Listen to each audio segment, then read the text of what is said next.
Hello everyone, మనం previous video లోపల question ట్యాగ్స్కి సంబంధించి ఒక 4 రూల్స్ చూసాం కదండి. ఈరోజు 5th రూల్ని చూద్దాం.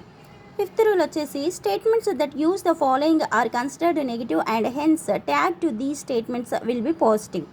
సో ఇక్కడ కొన్ని సెంటెన్సెస్ ఉంటాయండి. వాటి లోపల కనుక barely, hardly, no, neither, none, nobody, no one, nothing, seldom, scarcely, rarely అనేటువంటి వర్డ్స్ వచ్చినట్లయితే ఆ స్టేట్మెంట్స్ని మనం నెగిటివ్ స్టేట్మెంట్స్గా కన్సిడర్ చేయాల్సి ఉంటుంది. నెగిటివ్ స్టేట్మెంట్స్ అయినప్పుడు మనకు క్వశ్చన్ ట్యాగ్ ఏమొస్తుంది? పాజిటివ్గా వస్తుంది. ఒక ఎగ్జాంపుల్ చూద్దామండి. ఈ హ్యాడ్ నథింగ్. ఇక్కడ ఆల్రెడీ మనకు నథింగ్ అనేది ఉంది కాబట్టి ఇది నెగిటివ్ స్టేట్మెంట్గా కన్సిడర్ చేయాలి. సో దట్ ఇక్కడ ఉన్న యాక్సిలరీ ఏంటి అంటే హ్యాడ్ ఉంది. హ్యాడ్కి నెగిటివ్ మనం ఏమి తీసుకొని అవసరం లేదు. ఆల్రెడీ ఇది నెగిటివ్ స్టేట్మెంట్గానే మనం కన్సిడర్ చేయాలి కాబట్టి. సో హీ అనే సబ్జెక్ట్ ఉంది, హీని రాసాం. దీనికి క్వశ్చన్ ట్యాగ్ వచ్చేసి హ్యాడ్ హీ అని వస్తుంది. క్వశ్చన్ మార్క్ పెట్టేయాలండి. అదేవిధంగా ఇంకో ఎగ్జాంపుల్ చూసినట్లయితే షీ సెల్డమ్ వీప్స్. ఇక్కడ చూస్తే మనకి యాక్సిలరీ అనేది లేదు. దేన్ని బట్టి మనం కన్సిడర్ చేయాలి అంటే వర్బ్ ఫామ్ను బట్టి మనం దీనికి యాక్సిలరీని సెలెక్ట్ చేసుకోవాలి. వీప్స్ అనేది థర్డ్ పర్సన్కి సంబంధించినటువంటి ప్రజెంట్ టెన్స్ లోపల ఉంది. సో దట్ మనం ఏం చేయాలి? యాక్సిలరీగా డస్ని తీసుకోవాలి. దీనికి సబ్జెక్ట్ ఏదైతే ఉందో షీ అనే సబ్జెక్ట్ ఉంది, ఆ సబ్జెక్ట్ని తీసుకున్నట్లయితే డస్ షీ అనేటువంటి క్వశ్చన్ ట్యాగ్ ఈ స్టేట్మెంట్కి యాడ్ అవ్వడం జరుగుతుంది.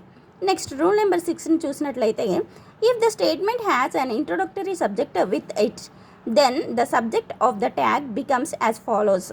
ఒకవేళ స్టేట్మెంట్లో సబ్జెక్ట్ కనుక ఒక ఇంట్రడక్టరీ ఫామ్ లోపల ఉన్నట్లయితే దానికి మనము సబ్జెక్ట్ని, ట్యాగ్ లోపల వచ్చే సబ్జెక్ట్ని ఈ విధంగా మార్చుకోవాలండి. వేటికి మార్చుకోవాలో ఇప్పుడు చూద్దాం మనం. దిస్ ఉన్నట్లయితే ఇట్ అని రాయాలి, దట్ ఉంటే ఇట్ అని రాయాలి, దీస్ ఉంటే దే రాయాలి, దోస్ ఉంటే దే రాయాలి, వన్ ఉంటే వన్, దేర్ ఉంటే దేర్, ఇట్ ఉంటే ఇటే వస్తుంది అనమాట. ఎగ్జాంపుల్ చూస్తే దిస్ ఈజ్ మై పెన్. ఇక్కడ యాక్సిలరీ వచ్చేసి ఈజ్ ఉంది. ఇది పాజిటివ్ స్టేట్మెంట్ కాబట్టి నాట్ అనేది మనం తీసుకోవాలి. దిస్ ఉంది కాబట్టి అక్కడ సబ్జెక్ట్ ఆఫ్ ట్యాగ్ ఏమవుతుందంటే ఇట్ అవుతుంది. దానికి క్వశ్చన్ మార్క్ యాడ్ చేసినట్లయితే ఈజంట్ ఇట్ అనే క్వశ్చన్ ట్యాగ్ యాడ్ అవ్వడం జరుగుతుంది. సెకండ్ ఎగ్జాంపుల్ చూసినట్లయితే దేర్ ఈజ్ ఎ క్యాట్. ఇక్కడ కూడా ఈజ్ అనే యాక్సిలరీ తీసుకోవాలి. పాజిటివ్ స్టేట్మెంట్ కాబట్టి నాట్ తీసుకోవాలి.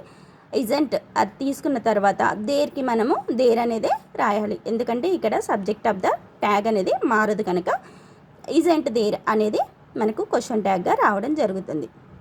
ఇంకా ఇంపార్టెంట్ అండి, రూల్ నెంబర్ 7 చూద్దాం ఒకసారి. If the statement has demonstrative or distributive adjectives with it then the subject of the tag will be chosen as per the number, gender and person of the noun being qualified by the adjective.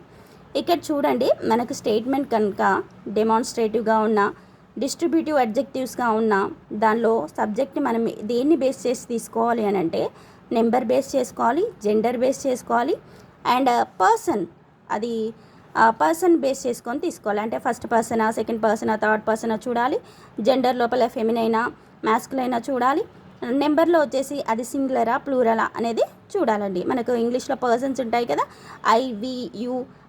IV వచ్చేసి first person, you అనేది second person, he, she, it, they అనేది third పర్సన్గా ఉంటాయన్నమాట. Example చూస్తే this girl was dancing.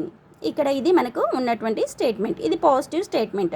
So ఇక్కడ మనకు was అనేటువంటి auxiliary ఉంది కాబట్టి వాజ్ తీసుకున్నాము. నాట్ లేదు కాబట్టి మనం నెగిటివ్లో తీసుకోవాలి కాబట్టి వజంట్ అనేది తీసుకున్నాం. అక్కడ దిస్ గర్ల్ అనేది ఉంది. దిస్ అనేది డెమాన్స్ట్రేటివ్ అడ్జెక్టివ్, అది గర్ల్ అనేది నౌన్. మనము ఇంతకుముందు రూల్లో చెప్పుకున్నాం కదా, ఎప్పుడైనా కూడా సబ్జెక్ట్ అనేది క్వశ్చన్ ట్యాగ్ లోపల నౌన్గా ఉండకూడదు, ప్రనౌన్గా ఉండాలి. ఇక్కడ గర్ల్ అనేది నౌన్ కాబట్టి మనకి అక్కడ ప్రనౌన్ రావాలి. సో దానికి మనము థర్డ్ పర్సన్ ఉంది, ఫెమినైన్ ఉంది, సింగులర్గా ఉంది కాబట్టి గర్ల్ని మనము షీ అనేటువంటి సబ్జెక్ట్గా మార్చుకోవాల్సిన అవసరం ఉంటుందండి ఇక్కడ. సో దీనికి క్వశ్చన్ ట్యాగ్ వజంట్ షీ అనే క్వశ్చన్ ట్యాగ్ వస్తుంది. నెక్స్ట్ ఎగ్జాంపుల్ చూసినట్లయితే one man can do this. So ఇది కూడా పాజిటివ్ స్టేట్మెంట్గానే ఉంది. కెన్ అనే యాక్సిలరీ ఉంది కాబట్టి కెన్ని తీసుకున్నాం. పాజిటివ్ స్టేట్మెంట్ కాబట్టి నాట్ అనేటువంటి నెగిటివ్ క్వశ్చన్ ట్యాగ్ రావాలి కాబట్టి నాట్ని తీసుకున్నాం మనం. ఇక్కడ వన్ మ్యాన్ మనకు వచ్చేసి సింగులర్గా ఉంది. వన్ అనేది చూస్తే మనకు సింగులర్ అనేది అర్థమవుతుంది. మ్యాన్ ఉన్నాడు కాబట్టి ఇది మ్యాస్కులైన్ అంటే మేల్కి సంబంధించింది. అండ్ మ్యాన్ కాబట్టి ఏమొస్తుంది మనకు పర్సన్స్లో థర్డ్ పర్సన్ రావడం జరుగుతుంది. సో మనము ఆ వన్ మ్యాన్కి మనము హీ అనేటువంటి సబ్జెక్ట్ని మనము ఇక్కడ ప్రొనౌన్గా తీసుకోవాల్సి వస్తుందన్నమాట. సో క్వశ్చన్ ట్యాగ్ చూస్తే మనకి ఏమొస్తుంది, ఇక్కడ కాంట్ హీ అనేటువంటి క్వశ్చన్ ట్యాగ్ రావడం జరుగుతుంది. ఈ రూల్ అనేది చాలా చాలా ఇంపార్టెంట్ అండి. ఇలాంటి సెంటెన్స్ ఆర్ స్టేట్మెంట్స్ వచ్చినప్పుడు మనము క్వశ్చన్ ట్యాగ్ యాడ్ చేయడానికి కొంచెం కన్ఫ్యూజ్గా ఉంటాం. కాబట్టి మీరు దీన్ని ఒకసారి కన్సిడర్ చేయండి, ప్రాక్టీస్ చేయండి. I wish you all the best. Thank you for watching my video. Please subscribe and like and share. Thank you.